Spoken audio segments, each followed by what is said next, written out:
Mark chapter 15. Jesus before Pilate. Very early in the morning, the chief priests with the elders, the teachers of the law, and the whole Sanhedrin reached a decision. They bound Jesus, led him away, and handed him over to Pilate.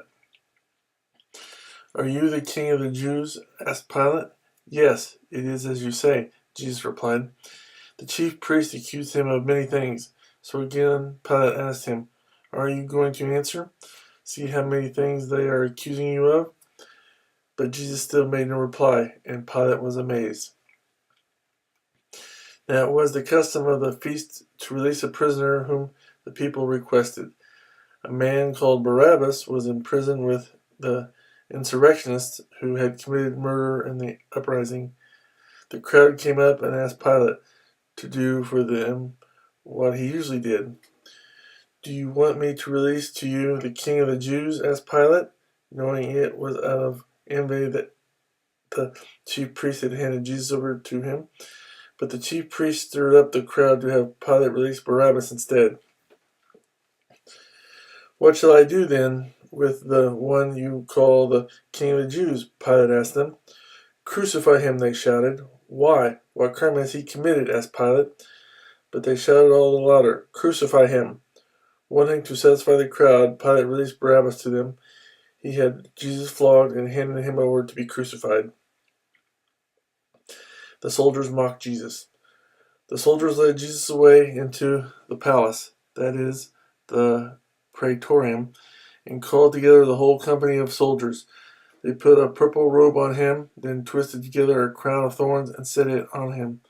And they began to call out to him, "Hail, King of the Jews!" Again and again they struck him on the head with a staff and spit on him. Falling on their knees, they paid homage to him. And when they had mocked him, they took off the purple robe and put his own clothes on him. Then they led him out to crucify him. The crucifixion. A certain man from Cyrene, Simon, the father of Alexander and Rufus, was passing by on his way in from the country, and they forced him to carry the cross. They brought Jesus to the place called Golgotha, which means the place of the skull. Then they offered him wine mixed with myrrh, but he did not take it, and they crucified him.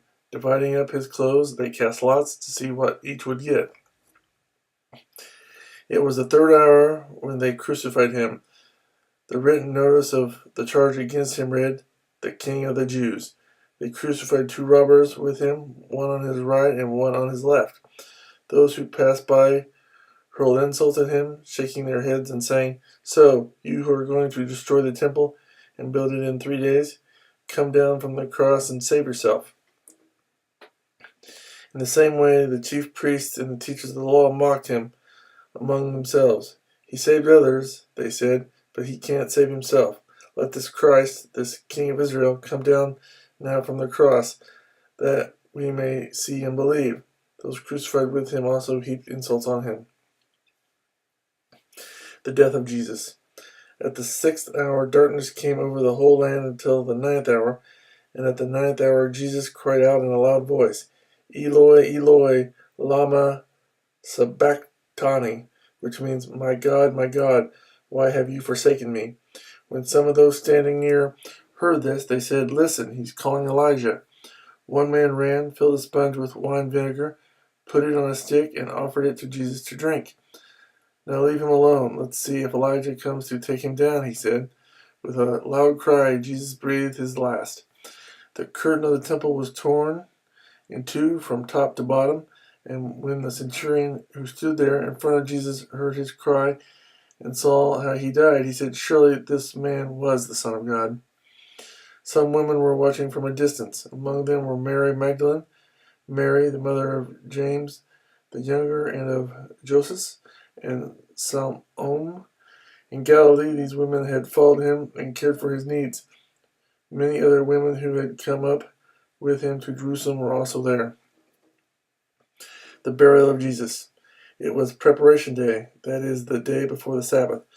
So as evening approached, Joseph of Arimathea, a prominent member of the council, who was himself waiting for the kingdom of God, went boldly to Pilate and asked for Jesus' body. Pilate was surprised to hear that he was already dead. Summoning the centurion, he asked him if Jesus had already died.